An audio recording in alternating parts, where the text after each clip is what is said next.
Professor Chess videos.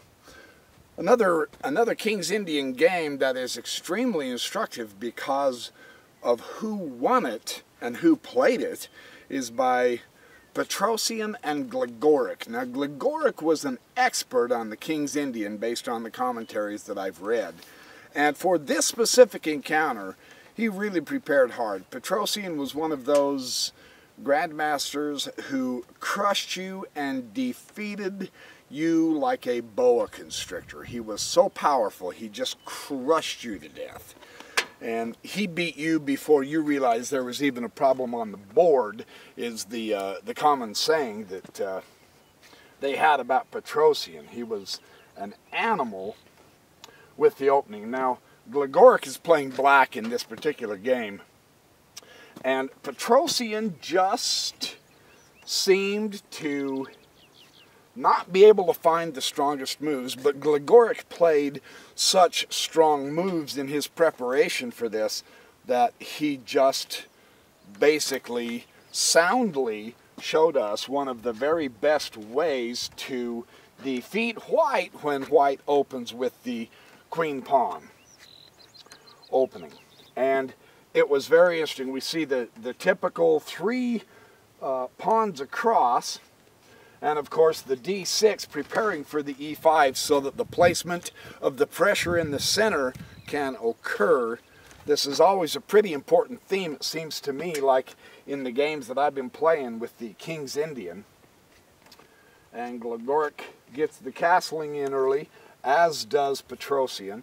That's another one of the themes. The other theme is to bring out the knights and to make sure that the knights have a presence and an influence on the e5 and the d5 and the d4 and the e4. There's a lot of tactical themes that can occur in these kind of openings, and there is an awful lot of serious pressure in the center when it's played correctly. So it's almost like a four knights defense in a way, isn't it? And now Positional brings up the typical standard. What he's going to do is he's going to challenge the knight. He's going to try to get that knight off of this square so that he loses his influence on the d4 and e5 squares where his pawn made advances. What this does is it gives the white player central space. It also gives some tactical opportunities. I've seen games where the knight does come out to here, but Gligoric is not ready for this yet. He's not ready for a queenside. If he pushes the pawns and drops the rook over here to b8, brings the queen up here to c7, and then have the pawns in front of the pieces, then the knight a5 would make better sense. But it's too early in the game to do a queenside, so, and the bishop hasn't come out yet up to here, so he drops his knight down to e7. And we'll see this a lot in the King's Indian games too. And now Positional brings his b pawn up, and Gligoric's going to come over here on the king side. Now this is an active play, because the reason this is active as opposed to that is because the queen side looks like it belongs to Positional, and that's because it does. And the king side, all of his pieces are pointing here toward the king side. So you want to play on the side that you're absolutely the strongest in. And so that's why Gligoric is going on to the king side without question. So he brings the knight to d2 because he's going to hit up here in the center and perhaps switch it over to the queen side, which is always a good move in the King's Indian. And now we can see that Gligoric is definitely coming on to the kingside. Now the knight f4, whoops, knight f4, this one, on the outpost. This is one of the, the bugling charge pieces on that outpost. That's not a bad move at all. And you notice Petrosian is not just simply defensively or passively reacting to what Gligoric is doing on the king side. A lot of us play that way. Petrosian has his own plan on the queen side, and that is where he's playing. The pawns point to the queen side. The Gligoric's pawns point to the king side. But if your pawns are pointing to the queen side, then you must make a stride on the queen side. And this is what we'll see the grandmasters do. They try as much as they can to ignore the opponent's threats and issues, and that's how they do it. Well, Gligoric comes charging out with his F5 push on his pawn to stake more territory. See, each one is trying to stake more territory on their respective sides, and this is good chess strategy. Bishop f3. Now notice the g5 comes up. They're each staking claims. Now the e-pawn is going to take the f5, and this gives Gligoric a chance to respond by putting both of his knights, notice how, through a series of moves that Petrosian is trying to inch his way up the queen side, and Gligoric is making better inroads into the king side with his pieces and his pawns. Now he can keep pushing those pawns. He's closer.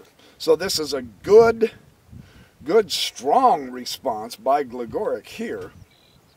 And Petrosian pushes a g3, and here Gligoric said, Petrosian's playing too passively. What has happened is Petrosian needs to bring his bishop up here, get rid of that knight. The knight will move probably over to here on the outpost, which is a sensational outpost for the knight. But when he brings his bishop here, he needs to trade off his bad bishop for Gligoric's good bishop. But for whatever reason, Petrosian didn't do that. And it makes for a weaker move, g3, which automatically weakens the white squares around the castled king. And he said this is actually really a somewhat of a weak move, because Gligoric was coming over here on the outpost with his knight anyway, and that would have given Petrosian a chance to trade off that bishop. Kind of interesting, huh? Well, the other thing that really shocked Petrosian is this knight sacrifice, rather than, see, he put the knight on the outpost on d4, but he's sacrificing his knight, and Petrosian expected him to move his knight. But instead what he did, give the outpost, and now Petrosian takes that knight, and you say, well, okay, there's your knight sacrifice. But what it did is it opened up the position of Petrosian's king. It further weakened the king side, and this gave Gligoric an excellent attack. Now the knight takes the bishop. Check. And now he's got an attack going on. And of course the queen can respond by taking the knight. Of course, it wasn't an uncontested check, it was a contested check. But what is happening is Petrosian's pieces are not as coordinated on his defense as Gligoric's is on the offense. And the g4 push of the pawn is considered extremely powerful. Here's where this was the first inkling. See, he's got it covered with the bishop. The queen's going to come up into here. The rook and over, and the bishop and the pawns. Petrosian recognized at this point, the commentaries say, that he might have been playing too weak. Now he's in trouble. And he can see that, uh-oh, that is a very powerful thrust. What do I do?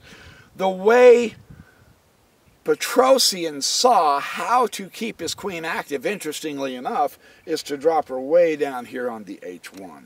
So it's almost like she's completely out of play. And then this gives Gligoric a chance to connect his two pawns on the G and F files and go straight at the king. So Petrosian is in a little bit of trouble here already. Now you notice he does not, as he can, he's trying to develop his queenside, keep his queenside strong. Gligoric's long, hard, strong bishop there. Of course, Petrosian can't simply move his knight away or he loses his bishop, but without moving his rook over here. But this is, Gligoric's got the setup Petrosian wishes he did, in other words. Very, very strong. And now, of course, the bishop comes to f5, yes, because his strong side is the king side, and yes, he is going to do a king side, and he basically has disrupted the coordination of Petrosian, which is really quite an accomplishment because Petrosian wasn't usually pushed around like this. He really wasn't. You notice most of his minor pieces are over away from the king, and the only minor piece around here is the rook, and that's technically not a minor piece, but his defensive forces are over on the queen side. Gligoric is going to try to take advantage of that. Puts the rook on the open file, and now here comes Gligoric, f3, cramping Petrosian, entombing his queen, making the most powerful piece ineffective for the next few moves. And the process of this, because of Petrosian's unfortunate, uncoordinated attempt here, Gligoric gets more pieces onto the king side. This is quite instructive to see how he does this. He is basically manhandling Petrosian. Knight at d to e4, Petrosian has to get something going, and then pow, here comes Gligoric, queen to h4, absolutely full-blown king side. He's putting enormous pressure, not only on the king, but on the queen of Petrosian. That is a fascinating situation here. To see Petrosian in this kind of a problem situation is really remarkable. He usually was the one delivering this kind of power against his opponents. Here he's on the receiving end. And aren't we all? I mean, last night on chess.com on live chess, I simply got trounced by everyone I played. I couldn't win. Even the grandmasters like Petrosian, the greatest, have off days. So chess is a process, right? That's another thing we can learn from the grandmaster games, is when you get discouraged, just say, you know, everybody has wins and losses. That's just simply how it works, people. And now Gligoric really starts putting the pressure on. Bishop e5, a central confirming thrust, plus coming at the king side. Petrosian is in trouble. Rook e3, he's trying his golly gosh darndest to put together some kind of a defense. Can't quite get it together yet. G takes h3. The h pawn has fallen, which gives Gligoric the h column to get to the queen, as well as the g column to get to the king. You know, you can see his king is wide open. This is not good for Petrosian. Of course, the queen's going to have to take the f3 pawn, no question about that. And now just systematically, bishop g4, consistently putting his pieces on better and better squares, getting closer and closer to the king. This is a beautiful way to do a kingside attack. It happens against the greatest of them. Petrosian has no choice. He's got to pop his cotton-picking queen right back down there to h1. And now the pressure's on. h2 check. King comes up to g2 trying to say, holy cow, I need some air. Queen comes back up here to h5 to give his bishop support to go screaming in there to check the king again. Knight comes over here to d2. He's going to try to involve his minor pieces. You can see how his whole army has been virtually chased to that side of the board. That's another fascinating thing about either a kingside attack or a queenside attack. Either way, if you cannot let your army get pushed to one side of the board, that's very helpful. It truly is. If you cannot do that, that's nice.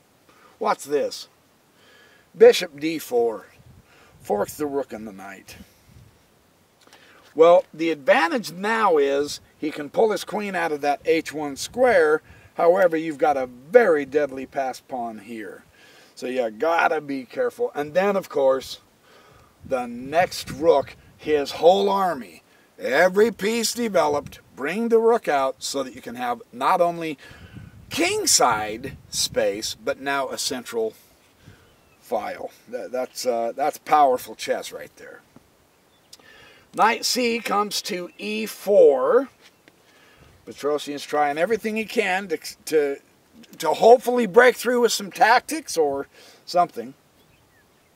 And now the bishop takes b2. And he's just whittling Petrosian down. Now this is interesting because you notice the central influence. Petrosian has got really good central influence. Unfortunately, his king is too weak. His king side has just been obliterated. And Gligoric has some very powerful pieces on the king side. So the general strategy, the real good thing to do when you are getting either attacked or doing attacking, is you've got to control the center if at all possible. And we can see Petrosian is trying everything he can to control the center. He's going to come over here and try to get rid of that king side pressure. And now, of course, he brings his bishop right back up there to e5. He got a free piece. Now he comes back up here, and he's got the rook in trouble. Well, his other rook comes up. You see how they're fighting to bring every piece into this. This is how most of the grandmasters will do it. In fact, all of them that I'm aware of do it. Rather than just simply moving his rook at this point in time. I mean, he would be down the exchange if the bishop takes the rook. But he can get his other rook involved, and it will exchange one of the attacking pieces. Even though it causes him to be the exchange down, I believe that's the thinking required here. You must get your entire army in to defend in any way possible because your opponent has his entire army in that's attacking you. So that makes good logical eminent sense. Now the king drops down to h1. Hopefully the black pawn itself will shield the king from further attacks. That might be kind of nice. Sometimes that does happen, right? Well, in this case, no. Rook g8, he just keeps making every one of his pieces a little bit better than Petrosian's. Or at least he's attempting to. Queen has to come over here to f1. And now, of course, the bishop takes the g3. Petrosian is down the exchange on that particular one. Rook takes the g3, but he got rid of those two powerful bishops. One of the strategies in chess is if your opponent ends up with the bishop pair, it really is best, and this game illustrates this as well, it's really best if you can early on. Petrosian couldn't early on, but he finally did get to it, but swap off one of those bishops because they make very powerful attacking units, as Gligoric has shown in this particular game. It's really interesting how he does this. And then rook drops down there, pow, takes e4, and you say, wait a minute, isn't it guarded by the knight? Yes, it is, but it doesn't matter. Here is where Petrosian resigned. It's too much. There is too much here. There's simply no way he can do anything. If the knight does take the rook, if I remember correctly, if the knight does take the rook, then the bishop can come to here. Yeah, because if the rook then takes the bishop, then you've got the queen. Ouch. That's powerful. So, you know, it's just a very difficult process. If you have to take the rook, and then the pawn queens, and of course you're not going to let him have two queens. You can't do that. So the king has to take the queen, and then of course that gives him the rook, and he's a huge way up. So that was basically the... Petrosian just found himself outgunned because Gligoric put his pieces For one thing, he was a little bit better coordinated with his pieces because he had more space. You notice he pushed his pawns, which gave him more territory, which gave him the ability to coordinate his pieces better. That's classic chess. That's hopefully we can get to where we can play our games that way more and more and more. This is the process we're looking to emulate because, well, hey, it works so well. So there's your chess exercise. Thanks for watching my Backyard Professor Chess videos. Remember, have a good time, be well, eat well, sleep well, be nice to all your friends and family, and I will see you in the next chess video.